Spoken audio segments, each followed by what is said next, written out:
emotions. But this is the time to rejoice that we did something that we could be proud of. And in behalf of my fellow graduates, I would like to take this opportunity to thank the Lord, for He is the source of everything. And let's not forget to glorify and appreciate the life that He always wanted us to experience.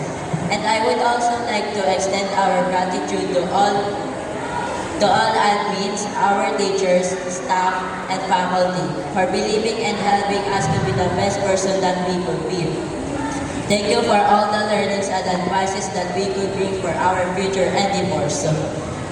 A special mentions to all parents. I know that no words could express our gratitude.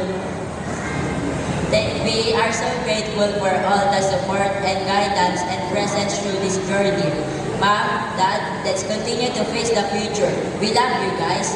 And to my fellow graduates, the memories we've shared are too many to mention. But I wish that we could cherish those unforgettable moments and experiences. Thank you and good luck to our next journey. Congratulations to us, graduates.